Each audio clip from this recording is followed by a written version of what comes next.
Hello, good morning, happy Sunday, beautiful people. It is weekend service time here at CSC. We are so grateful and happy to be here with you as we gather together to celebrate the magnificence and significance of the presence and power of God operating in, through, and as you, in, through, and as each and every one of us.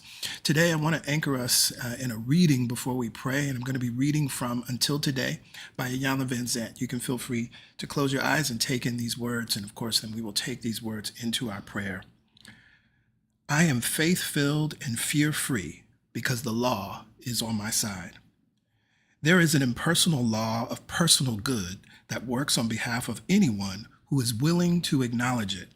Your mind is its mind. Your heart is its heart.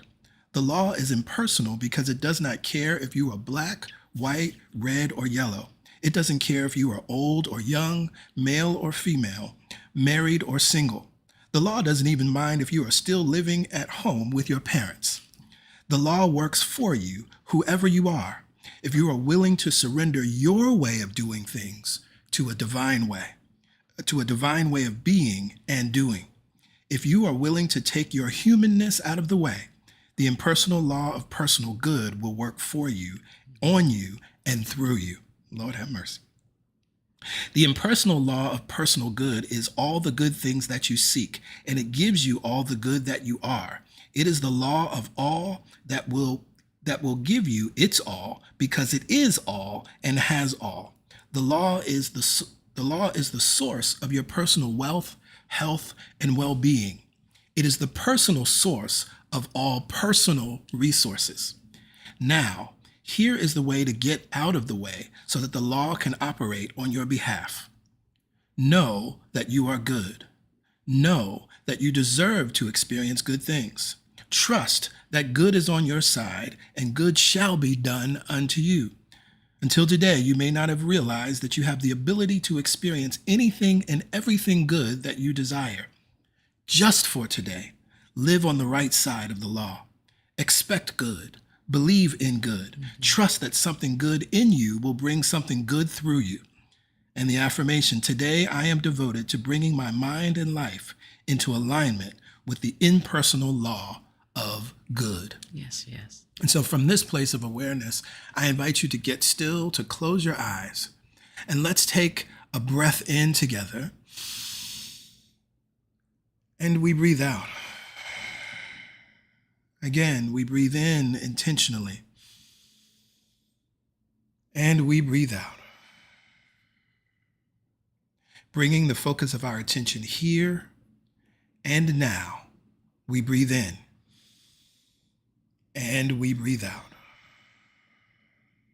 There is only one mind, only one power, only one presence that is working in all, through all, and as all. There is one life. That life is Mother, Father, God. That life is perfect, whole, and complete. There is one law. That law is Mother, Father, God. That law is perfect, whole, and complete. It is my life now. It is your life now. It is our life now. The life and expression and presence that God is present and expressing in, through, and as all things. It is the life of the mountain. It is the life of the trees. It is the life of the leaf of the tree. It is the life of your body and the trillions of cells that make up your body. It is the life of every planet, every sun, every moon, every star, every galaxy, known and unknown. It is the life of all. And it is your life now. It is my life now. And as we sit in that awareness for just a moment, recognizing that God, the all that is, the highest reality, use whatever name feels good to you, it is, and it is right here, right now. God neither comes nor goes. It is only here and only now. That means that where you are is a God spot, for there is no spot where God is not. That means that where I am is a God spot, and there is no spot where God is not. That means that where you are in your thinking, God is there, for there is no spot where God is not. Wherever you are in your feeling, God is there, for there is no spot where God is not. God is constantly encountered. And so as we live in the awareness that it is, and it is right here, right now, that we need not do anything to conjure up the presence of God, that there are no magic words to bring up the presence of God, but we breathe in and we breathe out, and We breathe in and breathe out God. We look at ourselves in the mirror and we are gazing upon the face of God. We experience our sister, our brother, our family, our loved ones. We are experiencing God. God is right here and right now. And as I live in the profound awareness of the nowness of God, I remember that we are one with God and one of God. I remember that we live, move, and have our being in God, and God lives, moves, and has its expression in, through, and as us. We are individualized, particularized, unique, undivided expressions of the divine. That means that we are divine. That means that we are holy. That means that we are sacred. That means that I am God's favorite child, and so are you. And as we live in this awareness of this oneness, it means that we have great power, we have great possibility, and that means that the word that we speak brings forth good and more good and more good and more good. Right here and right now, we choose to believe that good is our birthright. We choose to believe that happiness, health, success, and money and well-being in every area of our lives, we choose to believe that it is our birthright. And as we gather together here for the weekend service, we gather here together in gratitude for Celebration Spiritual Center, gratitude for this weekend service, gratitude for this technology that connects us and allows us to be together in this virtual space. We are grateful and thankful, for we know that we will leave this space differently than we walked in. We arrive in joy, we leave in more joy. We arrive happy, we leave with more happiness. We arrive confused, we leave with clarity. We arrive with fear, we leave with love. We arrive with a problem, we leave with a solution. I am so grateful and thankful for this holy gathering. I am so grateful and thankful for this community. And I know that as a result of our being here, we are co-creating and have co-created something powerful, magnificent, miraculous, and prospering. So it must be. So from this place of awareness, I now release this prayer back into the law, which is always in operation, responding and becoming according to the pattern of thought that we provide. And so we expect nothing but the best. With joy and thanksgiving, we now lift up our voices and we say, Amen. Amen. Ashe. Ashe. And so it is. So it is. And so it is. So it is. And so it is. Well, hello again. Good morning. Happy Sunday. I'm Pastor Greg. I'm Pastor Yolanda. We are happy to be here with you on this Sunday as we are in a new month. This is the first Sunday in August. The summer is moving and flowing. And of course, we've been in masterclass mode this summer. It has been enlightening and enlivening and empowering and prospering in so many ways. I know it has been for me. I believe it has been for you. Absolutely. And what we're hearing from so many of you is that it equally has been that for all of you. So we're grateful to be here together again so that we can continue to prosper and deepen our awareness of the truth of our prosperity. Now, if you are a first-time guest, hello, welcome. We're so happy that something or someone brought you to this live stream this Sunday, and we're confident that you will receive something that will empower you, something that will support you, and not just living your life today, and not just even throughout your week, but it will empower your life in a profound way. If you are a first-time guest and you feel comfortable, you can shout yourself out in the comments. Let us know where you're connecting in from. You may find that there's someone in your city, state, or country that's connected right here and now where you are. But what we love to say for all of our first-time guests, the first time you come, you're a guest, but when you come back, you're family. So welcome to the CSC family. Now, the information you see on your screen is how you access your digital connection card. That's your way to stay in touch with us and our way to stay in touch with you. All you have to do is text that keyword welcome to the phone number 347-472-1078. Just the keyword is all that we need. And once you do that, you'll receive another response with a link. Click that link that takes you to the digital connection card, enter your information. We just need your name and your email address. Submit that. You'll receive a follow-up text saying that you're all set. And indeed, at that point, you're all set. You'll be on our mailing list. You'll receive our weekly newsletter that comes out on Fridays and all other correspondence that we send out to the community to keep you abreast of what's going on here at CSC. Again, welcome. We're so happy that you're here. We're so happy that someone or something, something being the algorithm, brought you here. So this is a wonderful opportunity for us to tap into our news and I was about to say the vibration of prayer, to tap into our news and updates. Yeah, no, we're not going to pray again. so that we can move forward with the meditation and get into this week's masterclass. Yes, we are in masterclass mode, and we're starting to wind up now. We're in the final chapters, but we still have some wonderful things to cover. And so if you're just joining us for the very first time, this summer we've been studying Open Your Mind to Prosperity. We encourage you to get the book and have this in your library because it's powerful. It's something that you're going to want to refer to over and over again and read and reread because it only gets richer with each reading. If you don't have the book today, for our first time guests, it's all good because we're actually going to be sharing the text on the screen and moving through the text line by line. So you're all good, you're all set for today. But again, we encourage you to get that and add it to your library. Our companion study series for this month for the masterclass is the 7 Habits of Prosperous People. This is a sermon series that takes us back, I believe, to 2021. So there are many of you that may remember this series. But I'm not so much interested that you remember the series as much as you're practicing the 7 Habits of Prosperous People. And I think this series is wonderful as we're starting to wind down the masterclass and your mind is already asking what's next. This really is what's next. What are the 7 habits? Surrender, imagine, believe, forgive, give, pray, and receive. And what I teach in that series is what each of those habits mean, and then how do we actually embody them? How do we practice them? So in that series, there's an opening before we get into the 7 habits, and then a closing. So it's 9 sermons altogether, and so I encourage you to revisit that series, to maybe even check in on one of the specific words, as it may be something that you're working on, whether it's forgiveness or prayer or something like that. But again, this companion series is, I think, very impactful and supportive as we continue to open our minds to prosperity. If you have a prayer request, we encourage you to submit that prayer request to prayerchampions@celebration.sc.org. We are always holding the community in our hearts and our minds, knowing the highest and best for you. And we recognize that you may have a specific prayer request for yourself or someone else. Send in that email to prayerchampions@celebrationsc.org, and we will add your prayer to the list. Now, we also gather together every Wednesday morning at 7 a.m. Eastern Standard Time for the Momentum Prayer Call. This is your opportunity to be intentional about the thoughts that you're thinking and the focus of your attention in the middle of the week.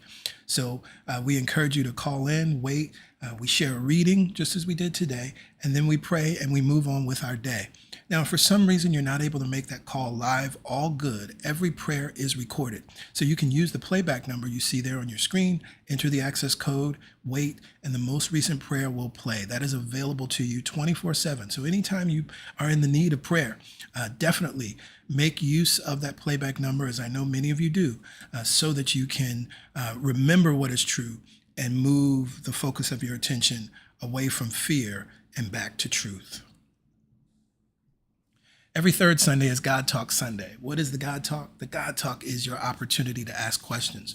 What we know on this metaphysical new thought path is that you will have questions. There's lots of unlearning that happens. There are things that you may hear us say that sound good, but it may buck up against some old thinking, some old programming. It may even spark curiosity. The God Talk is your opportunity to ask those questions. Additionally, as you're embracing this path and walking this path, you're going to run into challenges, obstacles of some sort, and you want to know, how do I apply what I've been learning, or how do I apply it in this case, in this scenario? And so PY and I are here to answer those questions, to support you and guide you. The God Talk is real, it is raw, it is loving. No question is off limits, but you got to be in the space to ask the question. And so we gather together via Zoom. The Zoom link and password is shared with everyone on our mailing list. So that weekly newsletter that goes out on Fridays, the God Talk Zoom link is there. So we look forward to you joining us on this third Sunday, August 17th. Put it in your calendars if it's not already there. Block off the time so that no one can take that time from you. And make sure that you're there with us at 1 p.m. Eastern Standard Time following the weekend service. Every fourth Sunday is Healing Sunday. we hold a specific and intentional healing spiritual mind treatment on the fourth Sunday. We continue to see healing happening in so many beautiful and profound ways within our community. We know that prayer works. Prayer is the reason CSC exists. And prayer is what is the foundation that CSC stands upon. And we love to see and know the ways in which healing, profound, miraculous, divine healings are happening in our community as a result of us coming together in this very intentional way. So if you're in need of healing, if you know someone that's in need of healing, or even if you want to stand in proxy for someone, you want to be here on the fourth Sunday for that prayer treatment so that you can experience your birthright of healing, which is available to us all.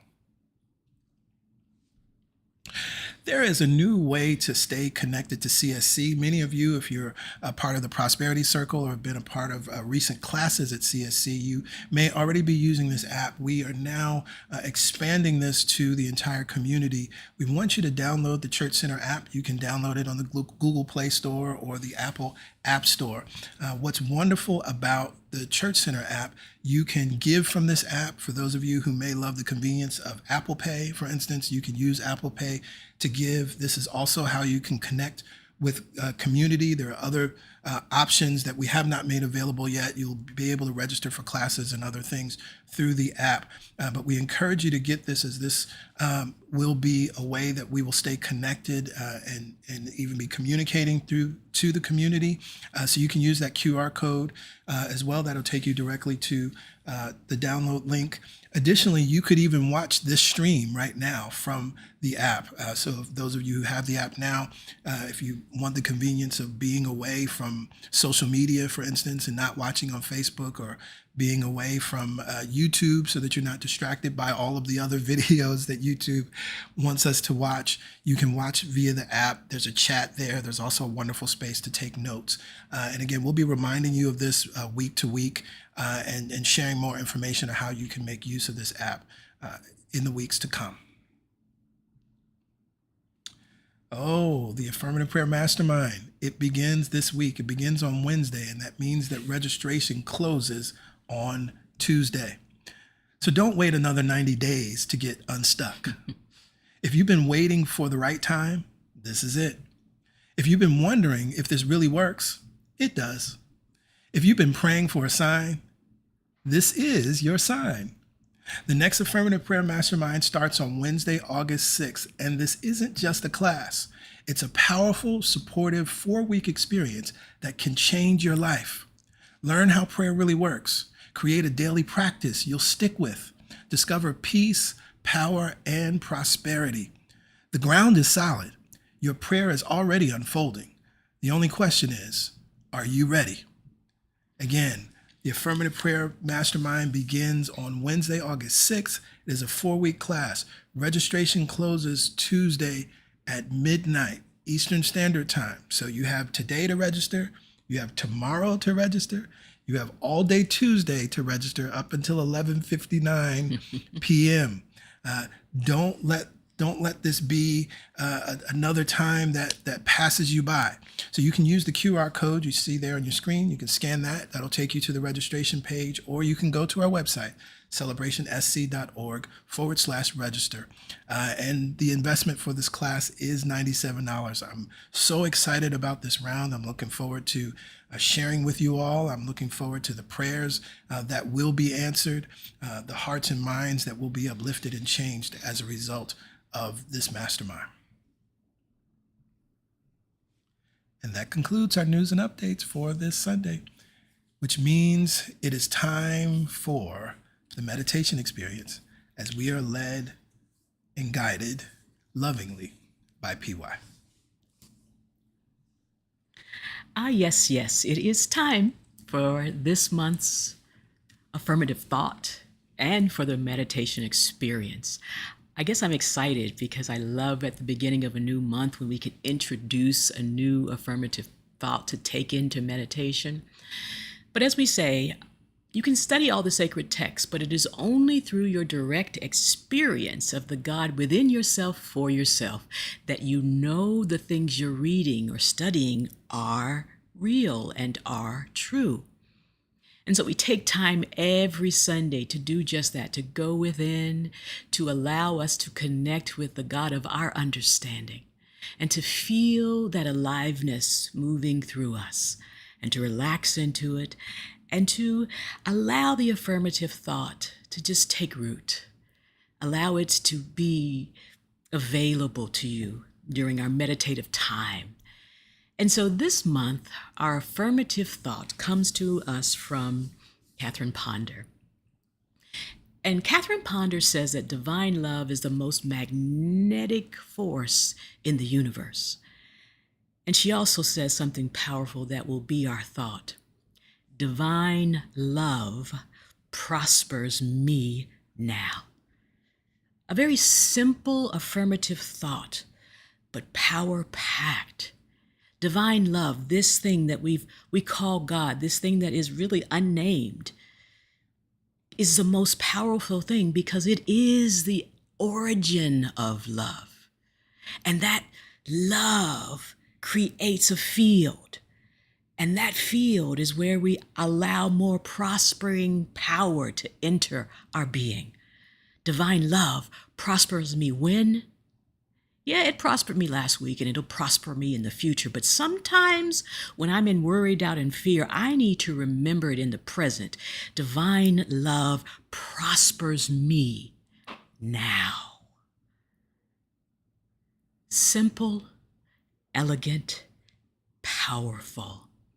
And we're going to use that to take us into this meditation experience. So go ahead. Find yourself ready and available in an upright seated position with your feet on the floor, with your ears aligned over your shoulders, shoulders over hips. You're not leaning too far forward. You might be leaning forward because you're excited, but let yourself settle into this is true. You're not trying to grasp it. You're just allowing the truth of what feels right now. Palms on the tops of the thighs. And quickly glance around the room, notice where you are, that you are present, you are in the now, so that we can allow our eyelids to close and breathe together. Let's begin. The eyelids are gently closing, and that simple act of eyelids closed is all it takes to send our focus inward, to release the grip of what we've seen outside of us, and to go to the truth of what we can see and know within us. From this place of awareness, just notice the breath.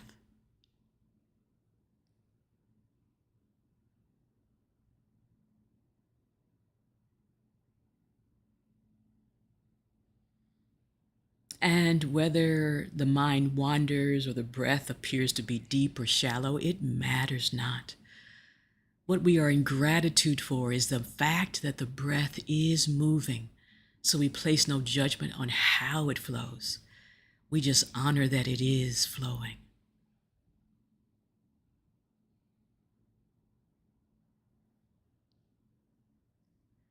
Beautiful, everyone. Let's take this divine rhythm and flow and focus on the breath a little more, taking conscious control of the breath.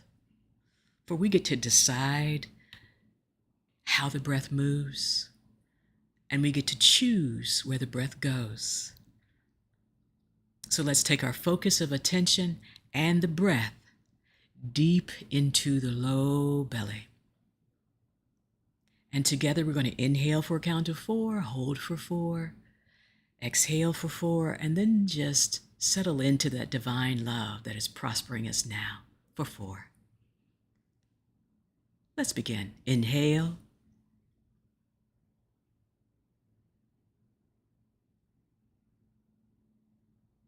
Hold.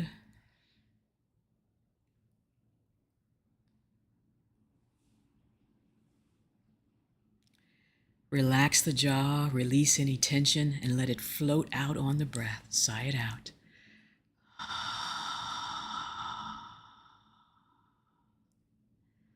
Sinking deeper and deeper and deeper.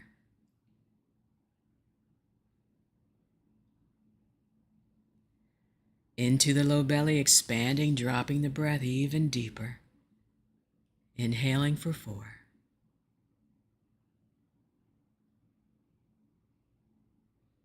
Hold for 4.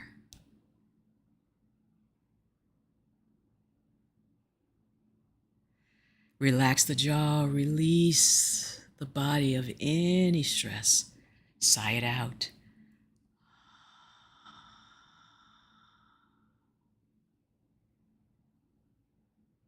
Sinking deeper in mind, connection, and divine love.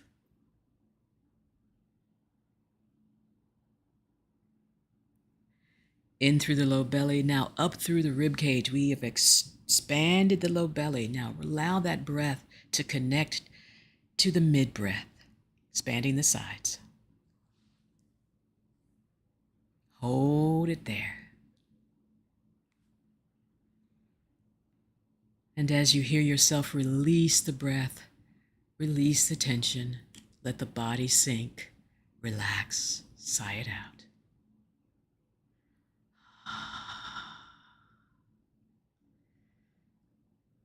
Dropping deeper and deeper and deeper.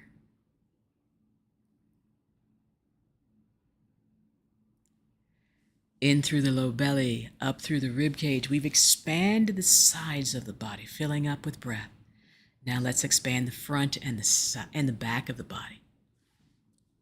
Hold it there.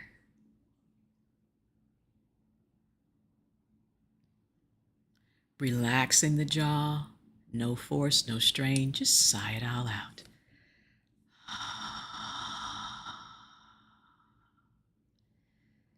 And as the breath trails off, we sink deeper and deeper and deeper.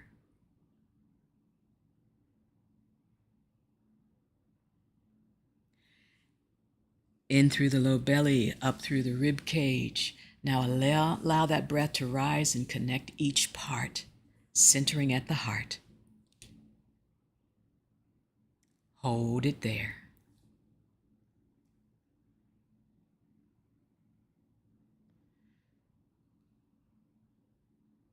And relax any tension, sigh it out.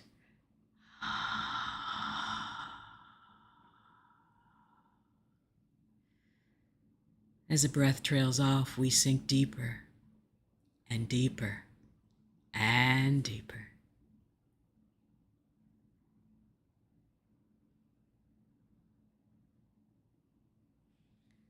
In through the low belly, up through the rib cage, and now rising to the heart chakra, center of the chest.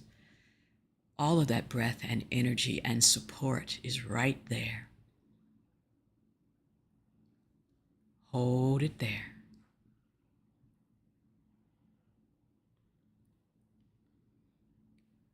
Relax the jaw, release the breath, sigh it out.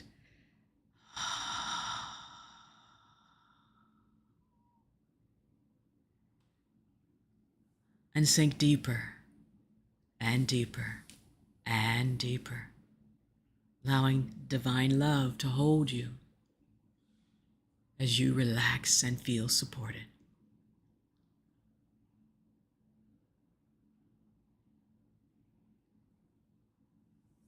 We've activated and engaged with something, divine love and support. Let's slow the breath down and feel that in our bodies more. Inhaling for a count of 6, holding for 6, closing the lips and exhaling for 6 through the nostrils. And then just settling in, letting the body release and relax for 6. Let's begin. Inhale through the nostrils, slowing it down. Holding for 6 because there is no strain or worry.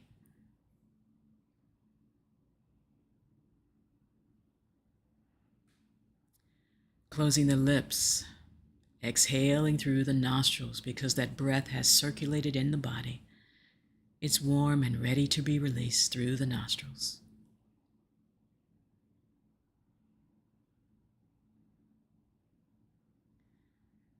And we settle in, sinking deeper and deeper and deeper.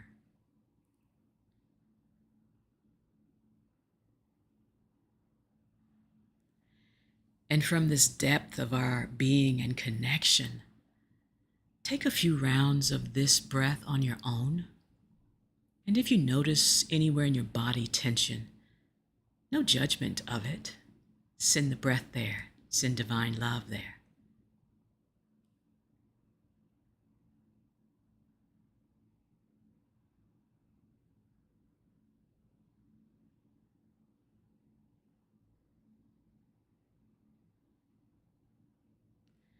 Let's scan our bodies before we go into our silent time.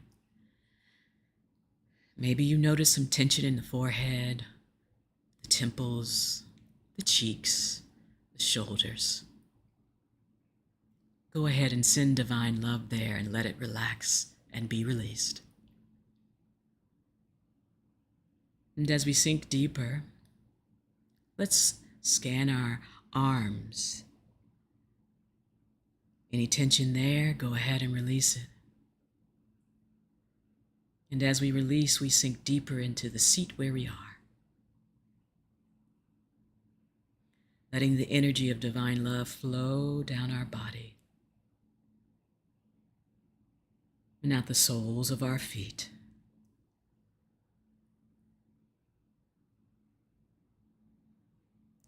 We are connected to divine love, and it is prospering us now. As we prepare for our silent time, take one more scan of the body. Lovingly give it what it needs to relax. I will monitor the time. You take the inward journey. And as I've said, if the mind wanders, it's okay. We make no judgment of it. The mind is just doing what it does.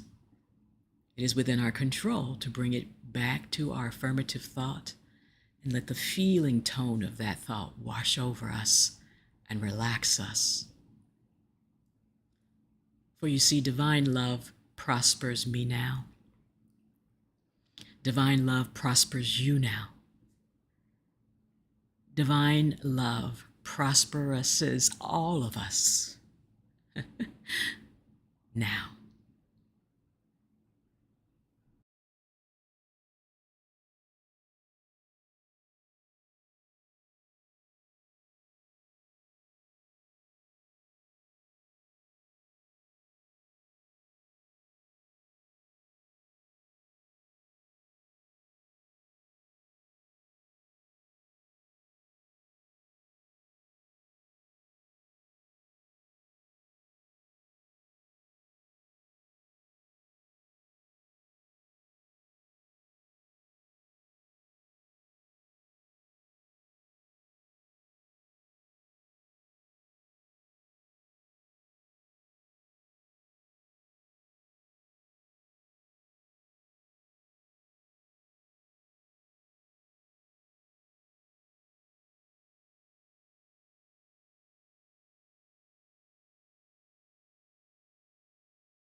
With our eyelids still closed, just notice how good it feels right now on the inside.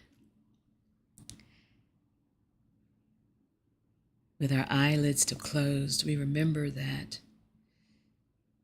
this idea of divine love draws to us the highest good, not just in theory, but in real ways.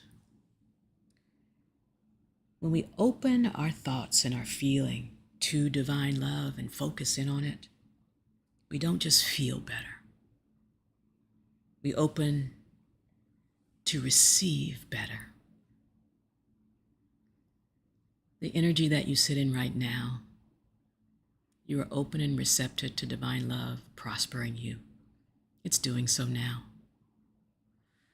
And let's bring ourselves back nice and easy.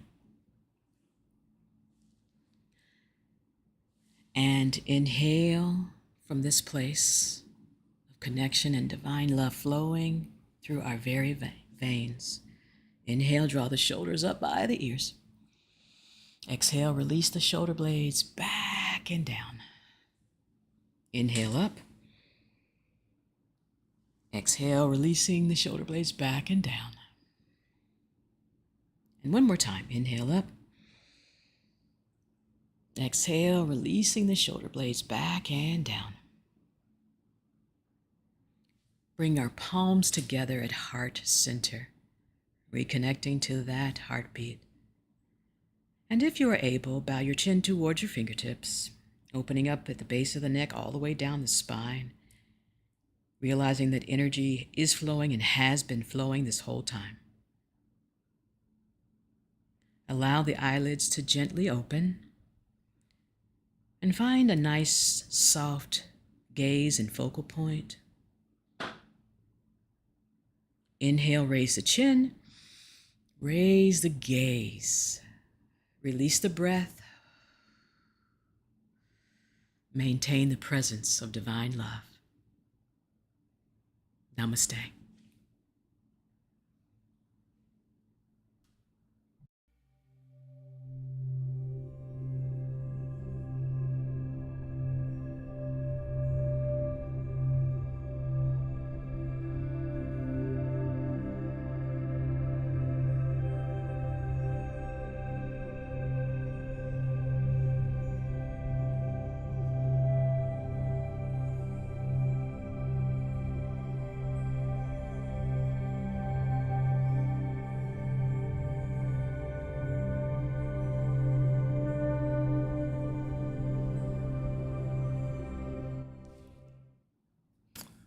Yes, yes. Thank you, PY. You're welcome. As a reminder, every Monday is Meditation Monday. So the meditation will stream again on Mondays at 12 p.m. Eastern Standard Time. That's also available, will be available in the Church Center app. So you can watch that meditation or any of the meditations from this summer in the app or on YouTube. So we are in our masterclass mode. We're moving forward with chapter 9. But before we get into the chapter, we received a question this week, so I want to tap into the question. Also, I want to make sure that everyone saw this. If you're on Facebook, you probably didn't see it. So how did you make space for stillness in this past week? How did you make space for divine guidance? Last week, we were talking about the wisdom concept, right? This idea of not only just affirming the divine plan, but then making ourselves available to hear the wisdom of God within us and to be guided in those beautiful and profound ways. So we see many of you are already adding that in the chat, in the comments, but by all means continue to share that. And if you have a pic of your practice setup, I don't think you can add pics on YouTube, but if you're on Facebook, you can add a pic. By all means, share that. So again, we do have a question, and it was related to the wisdom concept in the previous chapter, because Catherine Ponder is talking a lot about meditation, right? And sitting in meditation and sitting in the silence and practicing the presence to receive inner guidance and inner wisdom and to know what's next. And so we received this question. I often find my mind wandering during meditation. constantly thinking about my to-do list. This usually leads to frustration and makes me give up on the practice. Any advice or tips you might have would be greatly appreciated. Okay, so first thing is to remind you of what PY says each week. I just heard her say it during the meditation about if your mind wanders. It's okay. Right. And I think the reason why we cannot say that enough, and unfortunately there are only a few people that really talk about this a lot, is recognizing what meditation really is, right? There is this idea that meditation is clearing your mind. That's not what meditation is, y'all. And I know that's been out there for a long time, and you probably learned that so long ago, you don't even know where you heard or learned that. And there are some practices that try to do that. Right. But you can literally never truly do that, right? In meditation, part of what we're doing as we are, from the scientific perspective, as we are moving out of fight, flight, or freeze, which is associated with the amygdala, and strengthening the connection between the amygdala and the prefrontal cortex, which is the executive functioning aspect of our mind, the CEO of the mind, as Bob Roth loves to call it, right? Then what we're able to do is the executive can say, hey, everybody, come back to, this is what we're doing over here. We're focusing on divine love prospers me now, right? And then people go off and they get on something else. They get distracted, to-do lists, etc. Hey, everybody, divine love prospers me now. This is the vision. This is the goal for the organization, which is you, right? And so in meditation, we're learning how to do that, right? And we're strengthening that thing. It's within us already, right? We're strengthening that capability to do that. So the first piece is to be in non-judgment. Your to-do list is going to come up. That's normal. Your to-do list, what you ate, what you want to eat. What you're going to eat later, right? Right. All that stuff comes up. Yeah. And what you're learning, as PG said, is you're learning how to be kind to your wandering mind and to not judge any thought. And that's so powerful because we spend so much conscious time judging ourselves and our thought. And then you go into meditation and you do the same thing. Right. That's not beneficial. I like to use that word, beneficial. It doesn't create the environment that PG is talking about. It doesn't create the connection. It doesn't create the mental strength that you want. Now, I love Maharishi Mahesh Yogi and teaching transcendental meditation. There's a phrase we receive and hear all the time, right? Because that's what I was going to say. Right. Take it easy. Take it as it comes. Yes. Now, one of the ways that you can do this, if you're kind of geeky like me, I like to do. So if you have an Apple Watch or a Fitbit or some wearable that tracks your heart rate, I challenge you to do this because it's fascinating. I've done this many times. I track my heart rate and I see where my heart rate was before I started meditation. And I'm thinking a lot of thoughts in my meditation, which would make it seem like this thing, I'm not really meditating. I'm not reaching any point of stillness. But when the meditation is over, and again, just 5 minutes, 10 minutes max, and then I check my heart rate after that 5 or 10 minutes, my heart rate is lowered. That is an outer signal and actually a better indicator of if something is actually working. Yeah, because I hate the word working, but it's an indicator of where you are and are you receiving the benefits from it. Exactly. Because I was thinking a lot of thoughts. That's not going to tell you if it's really working. And that's the wrong measuring stick, right? That's leading you to frustration. And your heart rate goes up. Exactly. Right. So it's there are other devices out there. There's so many other really cool devices that'll like measure your brainwave patterns, alpha, theta, all beta, all of that, right? There's you can, buy stuff if you want to, but if you have that, the point that I'm making here is that I was thinking a bunch of thoughts is just not a helpful indicator, Right. right? And that's normal. You're supposed to think thoughts. You wouldn't be alive if you weren't thinking thoughts. Right. And as I like to also say, as when you become aware and you choose to come back to the affirmative thought, then you're sending your thinking in a direction. But you don't try to even hang on to that. You even allow that to be released as you sink deeper and deeper and deeper. Yeah. This is such a great question because I think many times we judge our meditation and therefore we don't do it. Right. Or we try to do it too long and we're not trained for length yet. That's why 5 minutes is ideal, especially in the beginning, because you might even not be able to relax that way for 2 minutes, right?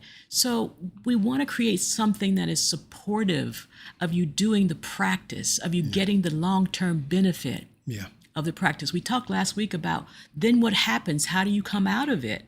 What happens in your life because you took those 5 minutes to connect, right? That's all the things that are the real benefits. It's not whether your mind is thinking or not. And last thing I'll say this for my neurodivergent folks, because there's lots of research that's been done on this now, is that a lot of times the best thing for us to do before meditation is some type of physical activity. So there's some wonderful studies that were done with teenagers, so-called troubled kids, right? And they went to this special camp. And so the mindfulness teachers and the meditation teachers, they let the students just run and climb trees and ride mopeds and like do these like high, seemingly high stimulus, adrenaline rush kind of things.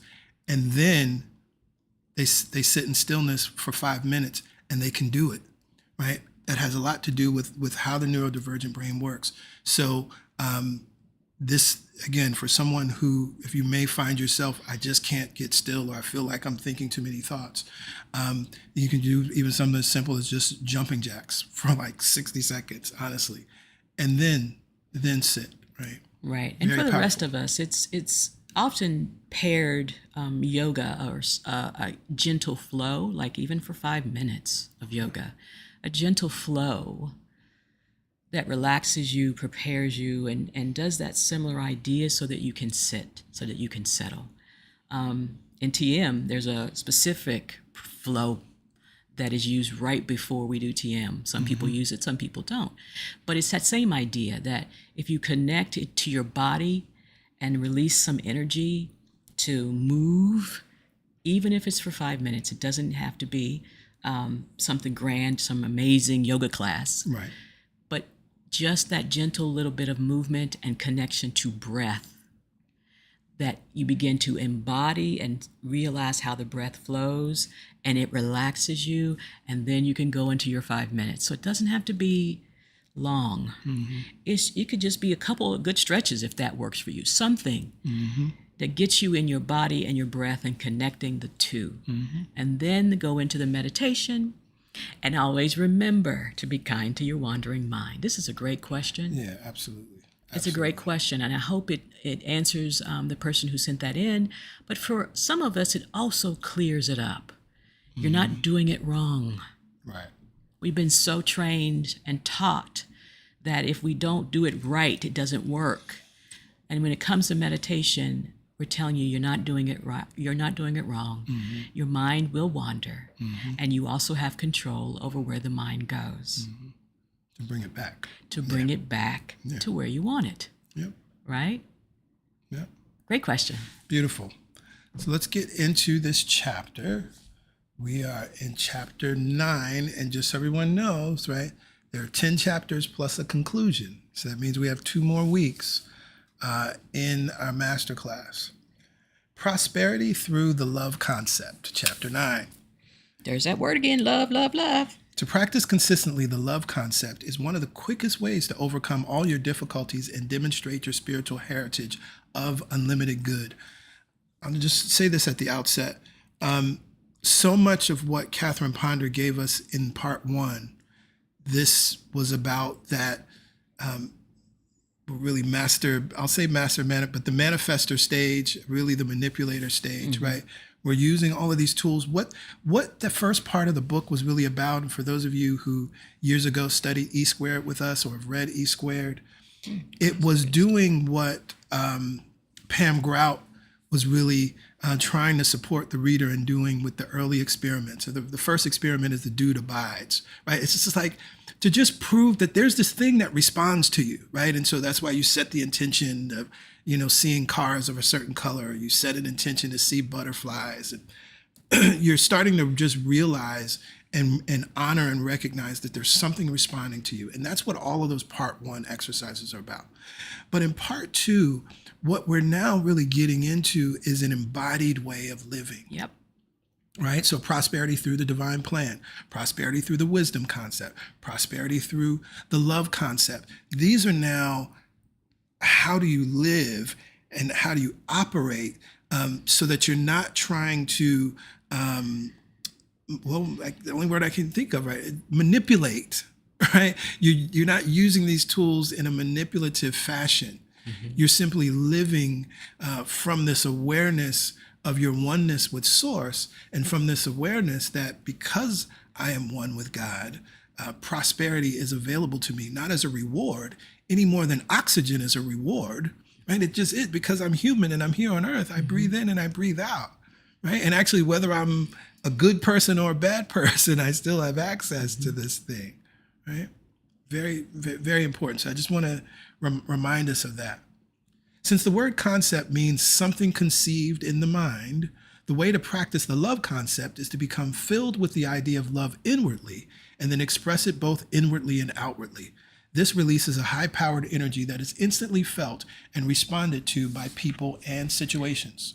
And I also want to point out, we're not talking about sentimentality here. Right, she's going to get into that. Yeah. It's a deeper understanding of what love is. The word represents or points to God, union. World-renowned sociologists made experiments in the power of love at Harvard University several decades ago. They predicted that bombarding people in situations with thoughts of love could become a universal prescription for curing the world's ills. There are those people who read self-help books and take numerous success courses who get the idea that mind power is all there is, that if they just use mind power sufficiently, everything will come their way. For a time, they might seem right. They can produce tremendous results through the power of thought and through using its techniques as described in some of the foregoing chapters. The time usually comes, though, when they realize that mind power is not enough and they begin to spin their wheels spiritually. Many of you have been or are in this situation. Many of you came to this masterclass desperate because mind power was seeming to run out. It wasn't enough. And it's not that mind power is not enough. It's that it wasn't rooted and grounded in love. Mm-hmm. It wasn't rooted and grounded in oneness, right? It was, again, manipulative. And most of the time, your own willpower is not the same as divine power. Yeah. In your own life, you may go through periods when truth principles no longer seem to work for you sufficiently. If so, it may be that you need to use them more lovingly. The mind's eternal duty is to express in love. This is the great lesson that mind has to learn, the lesson of love. Mind power can become unbalanced when it is not used lovingly. This is what George Lucas is exemplifying in Star Wars via the use and misuse of the Force, right? It can become unbalanced, right? It actually kills the person inside. This is why I get it. People love Darth Vader as their favorite character. That entire suit was his lungs. It was breathing for him because he was a withered, shriveled, nothing human person, right? Because of this misuse of mind power. It was unbalanced, right? And so this is very important for us to understand. This is also why I'm thinking about Reverend Michael envisioning, right? Our only purpose is to love and be an expression of love. We're not learning these principles and these teachings, or we're not teaching these principles for the amassing of things. That's not it, right? Yes, The mission and vision of CSC is very clear, right? Equip humanity to live their greatest lives. But before that is embody unconditional love, right? Awaken the world to the presence and power of God within and all around them, right? Celebrate this truth as one family. Embody unconditional love. Equip humanity to live their greatest lives and serve all creation, right? So it's rooted and grounded in love, these principles, and of course the mission of CSC. Practicing the love concept can do more to help you achieve your goals than all of the hard mental effort in the world. I'm going to read that again because this sounds counterintuitive. It even sounds counter to part one, but she just explained to you. Practicing the love concept can do more to help you achieve your goals than all the hard mental effort in the world. If you get too tense about what you want out of life and try to force it into manifestation mentally, you can actually repel the very good you are trying to manifest. I hope everyone highlights that whole paragraph because it's important, cause and effect. Many of you are experiencing like, I feel like I'm hitting a brick wall, You're trying too hard. Or you're trying to manipulate because unconsciously you're afraid that you can't have what you say you want. Use of the love concept magnetically draws your good to you in countless ways. This method takes the strain out of demonstrating your good.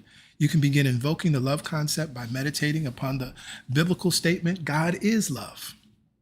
Dwelling often on this statement keeps you from becoming too cold or unloving.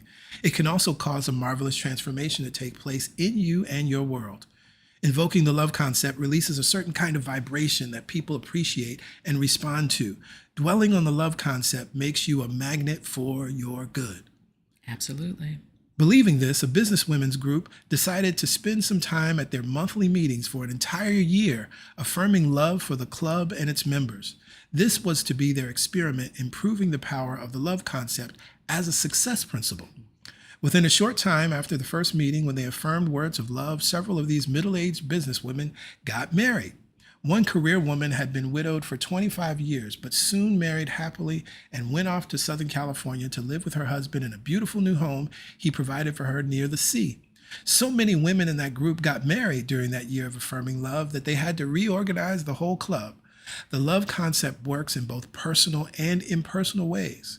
As we use it, it often brings new people and experiences into our life.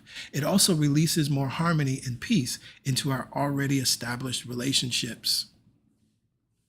Love concept develops a harmonious attitude. People sometimes hesitate to use the love concept because they think that to become filled with the thought of love is to become filled with a gushing kind of emotionalism. So this is people, I already spoke to it, but this is an important distinction, right? That I hear Reverend Michael in my head right now. It's not that syrupy, sweet sentimentality, right? That's not what it is, right? This he calls it gushing kind of emotionalism. That's a whole nother thing, and I believe we have a sermon series on it.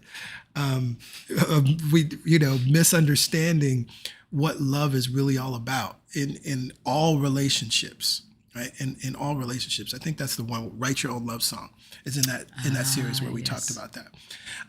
But love is sincere, often quiet.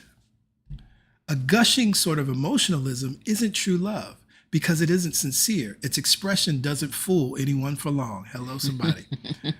Famed psychologist Erich Fromm describes the love concept simply: love shows itself as a harmonious attitude toward life. And I would say with life too. Yeah, and that's a prosperous way of thinking about, or that's a prosperous way of thinking actually, right? Prosperity according to hope, believing and trusting that all will go well with you. That's a prosperity mindset. So when you have a harmonious attitude toward life, things are always working out for me. That's a harmonious attitude toward life, right? Nothing but good can come from this. That's a harmonious attitude toward life. Psychologists state that one reason for mental illness, family problems, health problems, or financial failure is that many people do not have enough give ability toward life. They have a rigid set of rules about how life and people are supposed to be. When people and conditions do not measure up to their rigid rules, they criticize, condemn, find fault, resist, and resent. They are inharmonious, unloving, and unhappy. This leads to all kinds of problems, and they wonder why life never becomes what they want it to be. I think this is interesting. PY and I were talking the other day. I think that a lot of what this love concept, as Catherine Ponder is teaching it, is really about is the law of non-resistance. Mm-hmm. We also have sermon series on that. And I know that right now there's a book that's popular. Many of you may have it or have read it, Let Them by Mel Robbins. It's a new way of articulating, right? It's just a 21st century way of articulating the ancient principle, the ancient understanding of this practice of non-resistance, right? Non-resistance is embodied in the statement, all of life is a movement toward our wholeness, right? And so if you know that song, right, what I'm writing about in that song is the idea of, can you hear the knocking at your door, right? Don't open the door to life. Don't be afraid, mm-hmm. right? That's a way of living in harmony with life, because I recognize that all of life is a movement toward my wholeness. I'm choosing not to live in resistance. I have a note here. Abraham Hicks, it outlines 3 universal laws that we must all know and understand. And the law of allowing is articulated this way. Freedom is the basis of all life. I am as I am, a free being, and I allow other beings to be free as well, knowing that the life they live cannot create in my experience unless I allow it.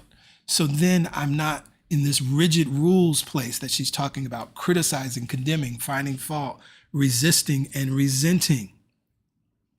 And so this is what I think this really dovetails so beautifully with the wisdom concept, because it is operating in wisdom. Mm-hmm.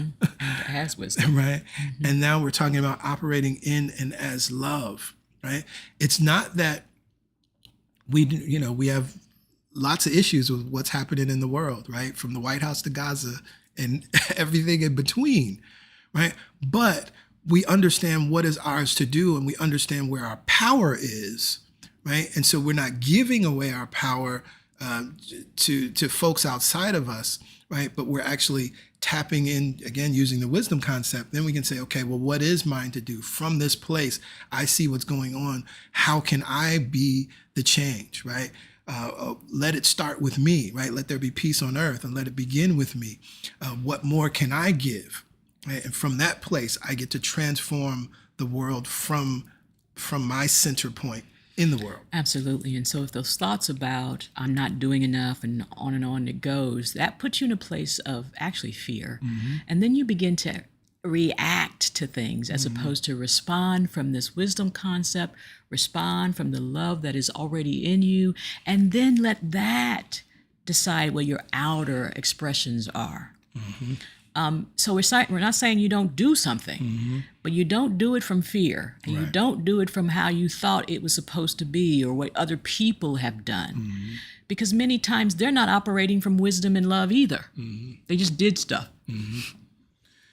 I'm thinking about, as I'm reading that sentence again, this leads to all kinds of problems, and they wonder why they never become what they want it to be. Life never becomes what they want it to be. We have this term, we say it all the time, that somebody worried themselves sick.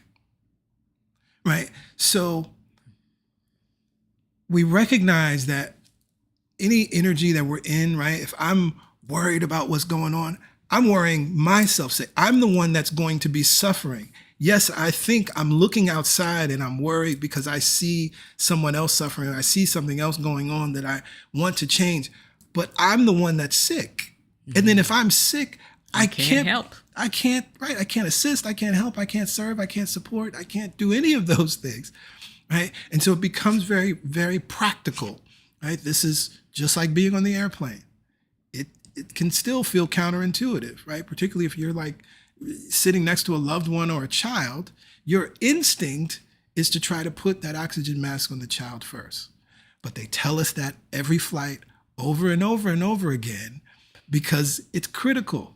Right? That those mere seconds, if I don't have the oxygen that I need, I'm not going to be able to assist Yolanda, who's sitting next to me on the plane. I'm not. And that's the important part. It only takes a few seconds to put this on and then help. Right. But we think, oh, well, if I spend any amount of time getting myself centered in this mm-hmm. wisdom and this love, mm-hmm. then it's going to be too late to respond. Mm-hmm. It's not. It's only a mere second of a check-in. Once you understand what you're checking into and learn how to listen for its response, not yours. Yes, yes. Practicing the love concept helps us develop a non-critical attitude toward life and people. We become less rigid, less fixed, less resistant to life and people when they do not follow our personal set of rules. The love concept helps us develop a more harmonious reaction than a negative one, even when life and people are not what we think they should be. Hello, somebody. How That's the hard. love, That can be hard, though. That can feel hard. It can feel challenging because from your perspective, you think you know what they should do and how they should operate and where they should go and how they should live. But when you're in that position, you're in somebody else's business. Yep. As Byron Katie says, there's three kinds: Three kinds of business. God's business, your business, and everybody else's business. Whose are you in? Whose are you in? And we're supposed to stay in our business. We're- Just want to make sure y'all know that. Right, you're supposed to be in your business. Get out of God's business. Get out of their business. Stay in yours. How the love concept helps neighbors. It is easy to have a harmonious reaction toward life and people when everything is going our way. If we can also remain harmonious, non-resistant, and uncritical when things go wrong, then we are practicing the love concept and giving it a chance to make things right, perhaps in ways we could not foresee. Yep. Again, this takes us back to the wisdom concept. The wisdom concept is all about surrender, recognizing that even with all of the information and intelligence that you have, you still don't have enough information and intelligence to adequately ascertain what's going on or to judge what's going on. And so when you learn to practice the love concept, non-resistant and uncritical, you make space for things to actually go right, for things to shift and change in a way that you could not foresee. And sometimes when we focus in on it from that perspective of being critical, we think we're making or bringing about change, but we're not. We're actually in worry and fear. And so that lens of criticism, because the way the law works, doesn't bring solutions. It brings more things to criticize. Thinking about when we did years back, we did the complaint-free challenge. Yep, I was thinking about that too. Yeah, this week and when I that's was rereading this one of the chapter. things that comes up, right? That criticism is a veiled complaint, right? Because you're not operating in the love concept, right? You're not allowing whatever is to just be. And really what it is also is you're just letting your brain just ponder something. Doesn't mean that you're getting any insight out of it. Your brain is just working, which it does, right? It's just active. And you think that means you're coming up with solutions. It doesn't. Nope. A woman heard of the love concept and decided to use it for a troublesome neighbor who often got very loud and disorderly. This neighbor would keep everyone in the neighborhood awake at night with his antics. As the woman began daily to decree that divine love was at work in the situation, producing perfect results, the neighbor became peaceful. Soon there were no more outbursts. Life is filled with opportunities for using the love concept, improving its harmonizing, adjusting, prospering power. We can begin testing it in the daily problems that confront us. One reason the love concept is so powerful is because the word love produces a positive, harmonious, magnetic current when deliberately sent forth.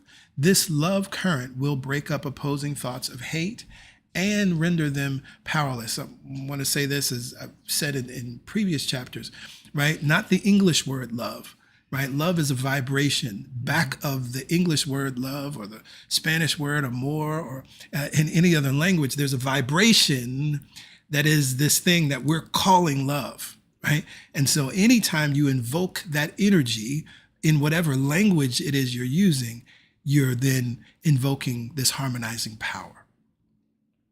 The thought of inharmony can be dissolved, not only in the mind of the one practicing the love concept, but also in the mind of everyone with whom they come in contact, so that countless people are harmonized and blessed by one person's practice of love. We've seen that, right? I'm hearing the words of Dr. Martin Luther King. I've decided to stick with love, right? He was literally embodying that. And because of that, he was able to harmonize and shift the hearts and minds of millions, right? As a result. The average person is not aware that he or she possesses this mighty power to dissolve all negative emotions. her own and others. Nor is the average person aware that the word love, when persistently used, will transform conditions in mind and body, financial affairs, or interpersonal relationships. Financial affairs. Have you ever affirmed the love concept for money? Or your bills? Right. People want to complain about bills. Give thanks. Give thanks. And the reason we say that, we're not saying we want you to give thanks for debt. Right. What we're saying is the energy that someone extended to you, you now have the opportunity to now reciprocate and circulate in that way. That's a better way to look at it, as opposed to, I owe all of these people and I have all this debt. We're saying, no, someone extended and believed to give you that. So now you get to circulate money in return.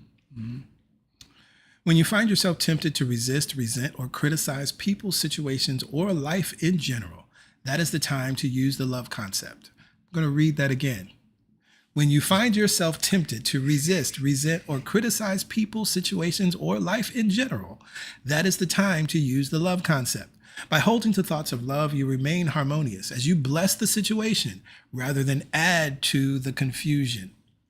How the love concept heals.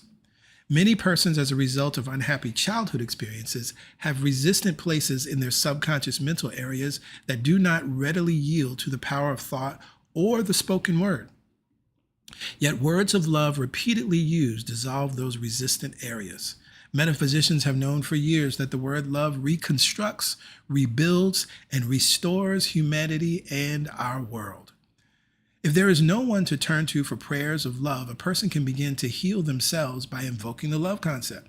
A young boy awakened in the night with a severe toothache. Since there were no drugs in the house to relieve the pain, he began to declare over and over, God loves me, God is guiding me, God is showing me the way. The pain subsided. He drifted back to sleep and received permanent help from his dentist early the next morning. Along with developing a harmonious attitude toward life through the use of love affirmations, it is also wise to speak words of love to those in your personal world, your family and friends. An English doctor once told the Royal Society of Medicine in London, most people require a constant supply of appreciation for their mental health and personal happiness. If you've read or studied any of Dr. Joe Dispenza's work, I'm thinking about You Are the Placebo. He talks a lot about how this energy, or writes a lot about how this energy is what's necessary when it comes to healing and shifting profound diagnoses. It is normal to need appreciation and kindness. Doctors have found that it is often the people who do not have enough appreciation and kindness in their lives who become physically sick or emotionally neurotic. That's not a scientific term. It's not a scientific term, problematic. and it's problematic, and she's not anywhere in the field. So, let's Let's just say emotionally stagnant. say that. Often words of love, appreciation, and kindness heal these people permanently, whereas the usual methods of treatment only cure them temporarily. A lady in her 80s was placed in the hospital with numerous aches and pains. After giving her many tests, those attending her could not decide specifically what her health problem was, though they feared she was suffering from a major disease.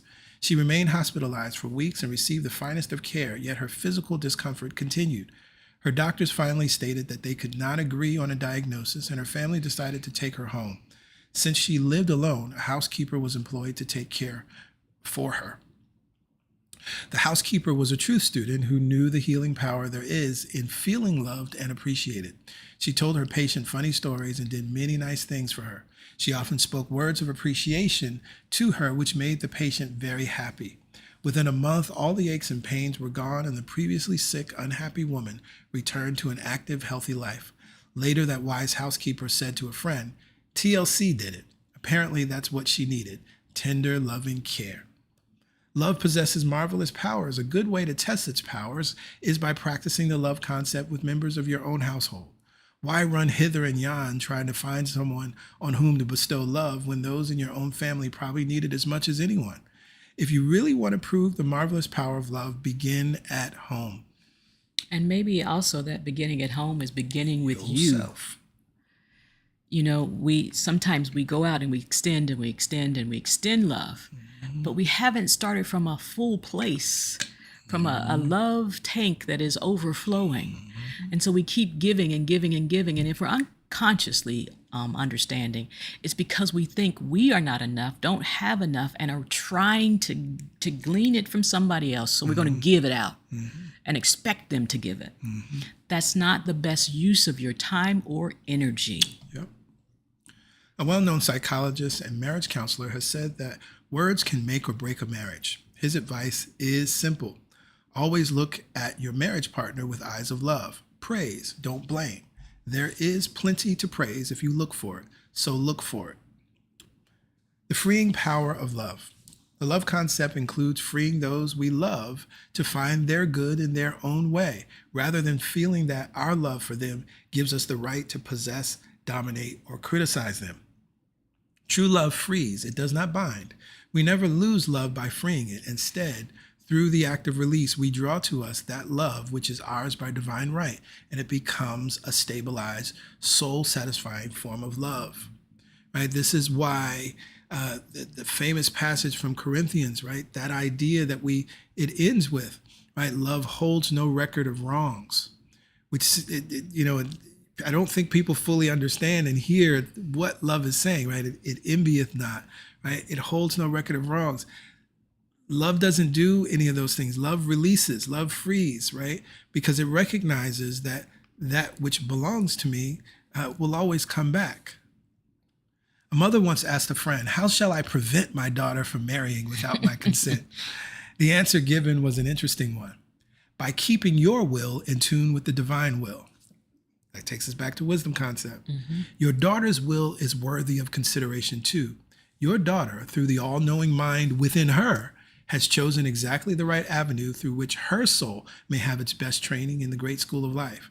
In the infinite scheme of things, all apparent inequalities are being adjusted through the people and events she draws to her. You must relax and let them be so through the flow of events. All the challenges you meet in life are for your instruction as well as your daughter's. Your child is choosing according to an unerring law the path set forth by her subconscious history, and you have no right to any will other than the divine will in the matter. Ooh, that's powerful. That's powerful. And it's that realization, right? We sometimes circumvent divine will with what we think divine will is. And so when it doesn't show up the way we think it should look, then we assume divine will is not operating. Divine will is always operating. Yeah. Reminds me of a quote I read from Emmett Fox this week. And he said, most pious people relegate God to the vice presidency so that they can remain president. Right. And that's the energy of what we're doing, right? When it's like, oh, I know what to do, right? So God, you're the vice president. I'll call on you, if I need you. If I need you to stand in when I go out for a minute. If I'm not feeling well one day. But I'm the president, right? Let's be clear, right? And God needs to be the president in your life. And you maybe need to be in the cabinet, maybe. I was going to say, I don't even know if you need to be vice president, really. Oh, Lord have mercy. All right. Perhaps you wish to save her from some experience you had. If the experience is necessary for her soul growth, you cannot prevent it, though you may postpone it. Ooh, that's powerful too. That's a powerful teaching. You can look at your own life and see that. So often we've used our will to postpone something in our own life or try to shield others. But when you prevented it, sometimes all you did was postpone it. Right. All you did was postpone it.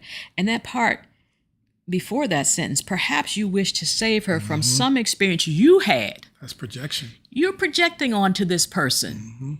You don't even know that you're even operating from the love principle because you're thinking about what you did wrong or didn't have or didn't get. And so you're like, oh, I'm going to shield her from that, how bad I felt. And what you felt about what didn't happen is legitimate. Yeah. And that is your experience. There is no way to say that she or he will have the very same experience. Right. Or that you, as it says, are preventing it. You're just postponing it. Yeah. If that is what is going to happen in that person's experience. But please make sure that you're not trying to give because you didn't have.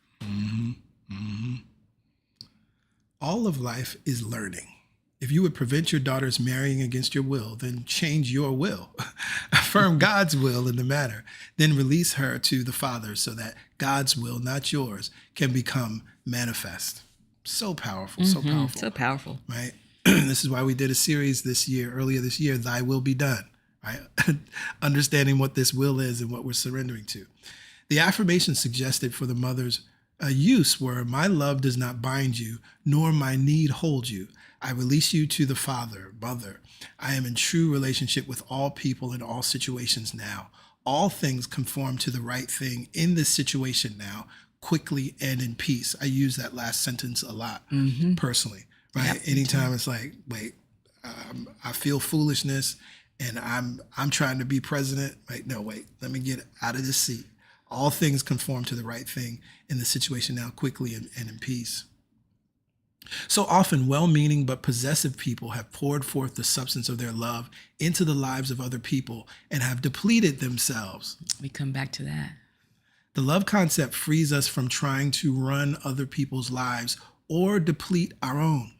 Divine love, this is a wonderful affirmation, is now working through me to adjust all the details of my life. Love transforms my life now.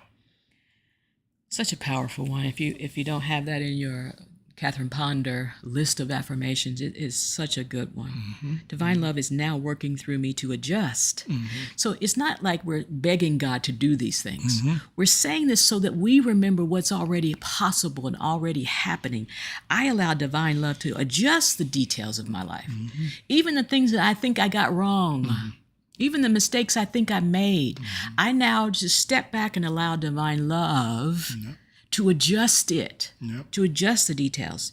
And love then begins to transform my life. It transforms it now, no matter what I did in the past. Absolutely, absolutely.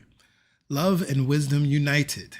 Dun, dun, dun. On an ancient Greek temple were inscribed the words, love tempered with wisdom is the secret of life. Just got to say this because Catherine Ponder, I love her, but I did a lot of research, cannot find this phrase anywhere. The only place that I find it is there was a Unity minister decades prior to this that also made the same statement. So I think that's where she got it. But it's still a wonderful statement. Whether or not it's actually inscribed or was inscribed on an ancient Greek temple cannot be verified. Love tempered with wisdom is the secret of life. Whereas mind power unaccompanied by love can become cold and unloving, so love acting alone may become impulsive. This reminds me of Dr. King's words when he talks about love. He was writing about Black power, but he was talking about how if we're just talking about power, but love is not in the mix, right, it's going to be problematic. But if we're just talking about love, and we just get into this syrupy sweet thing, and it's like, no, power, right? Because what love is actually doing at its best is the outpicturing of justice, right? And so we need both. And so she's echoing something very similar here, right? Whereas mind power unaccompanied by love can become cold and unloving, so love acting alone may become impulsive. United with wisdom, love knows the true course so that discordant conditions of mind and body can be harmonized. As you set about developing the love and wisdom concepts, declare often, divine love and wisdom are united in me. That's a good one. The union of these two mind powers brings balance into your consciousness and your life. And this is then also, how do we get out of that, manifestor stage, manipulator stage, and start to move into the oneness stage, right? Start to move in this awareness of God operating through us and then as us. It's by marrying wisdom with love and affirming this: divine love and wisdom are united in me, working in me, through me, as me. If you have been mentally fighting anything in your life, rest your overworked mind and emotions by declaring often, divine love and wisdom are united in the situation, expressing through it perfectly. Then loose it and let it go. I bless every situation in my life with love and wisdom. Love and wisdom are united in me, expressing perfectly through every phase of my life now. Ahora, now. right? We always got to put now at the end of these I love powerful that. I statements. do add it a lot of the times to affirmations. Yeah. A prayer statement which I placed under the glass on my desk several decades ago gradually helped transform my life. It was, I am the illumined child of God, filled with the spirit of divine love and wisdom by which I am guided in all my ways and now led into that which is for my highest good. All sorts of personal difficulties simply vanish when people daily meditate on the balancing powers of love and wisdom.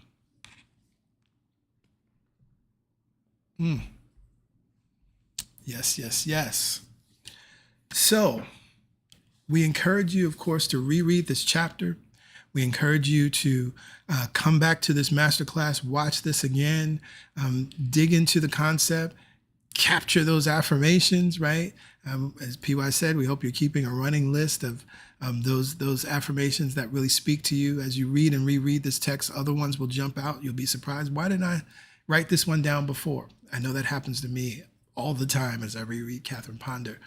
And so we're confident that something powerful is happening and will happen as a result of you continuing to meditate on the love concept and what this is really about. Just as we said, the divine plan this is the easy way.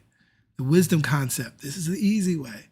The love concept, this is the easy way. Yes, you can do all those other things in the first part of the book, but this easy way is the embodied way, right? This is now becoming a prosperous person truly, right? Not just wanting prosperity or prosperous things or prosperous outcomes.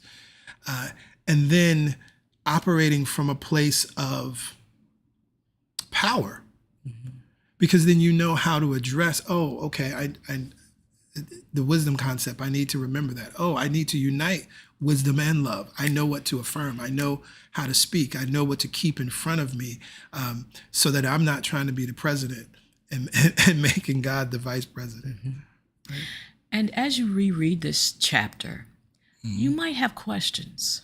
Please send us the questions because this is actually a really good chapter to sit with and really apply it to things in your life that are happening. And then be like, oh, okay, but I thought I understood what this meant. But based on how I'm showing up in the world, maybe I don't. Here's a question that I want to put to PY and PG. Or to the process to have it answered, because it probably will support someone else. And remember that email address is truthsunday@celebration.sc.org. You can send your questions there, and we'll either answer you directly, sometimes if it's of a personal nature, or we will incorporate it into the masterclass. Well, in this moment, it is time for giving. Here at CSC, we say the same thing each and every week because it is the truth. As you give, you receive. And what we mean by that is it is what is behind the thinking in your giving is what you actually receive. It's not the monetary amount that you give. You will receive that monetary amount. That's just not it, right? That's just a menial way of thinking about this principle. But actually, as you give in consciousness, if you're giving from a place of fear, if you're giving from a place of doubt, if you're giving from a place of obligation, right, which a lot of churches have taught us to do, then you're not going to receive the full totality, the full blessing of giving. Now, giving to CSC is very easy, right? You can go to our website, celebrationsc.org/give, or you can text your dollar amount to 347-744-9500. There is a $10 minimum to text to give. And as we shared earlier in the announcements, you can now use the Church Center app. So if you have that app already on your phone, you'll see there's the tab to give. You can enter your dollar amount. You can give via a number of different ways, including Apple Pay, which we know is convenient for many. But we know and trust that whichever way you choose to give, that you will give in love, that you will give with joy, because that's the vibration that must be back of and behind and underneath your giving. And when you give in that way, when you give from that consciousness, then you can affirm this confidently. all the money that I circulate all the money that I circulate returns to me multiplied returns to me multiplied in a never-ending cycle in a never-ending cycle of increase and enjoyment. And enjoyment. To that we say amen. Amen. Ashe. Ashe. And so it is. So it is. So it is. Well, we are so grateful to have spent this time together in our weekend service. We have come to the close of our service. For those of you that are in the Prosperity Circle, we'll be gathering together at 1 p.m. Eastern Standard Time for our final Prosperity Circle session. For those of you that are not a part of the Prosperity Circle, we look forward to being together on Wednesday for the Momentum Prayer Call, and then we will be back together again next Sunday as we are studying chapter 10 in the masterclass. We must remind you all again, do not move forward, right? Stick with the chapter that we're on. This week is the chapter 9 chapter. If you want to go back to previous chapters, by all means. If you want to go back and watch one of the previous classes from June through July, by all means. But let's stay together. Let's stay where we are, and we will wrap this all up together in the coming weeks. We love you. We appreciate you. Bye for now. Bye for now.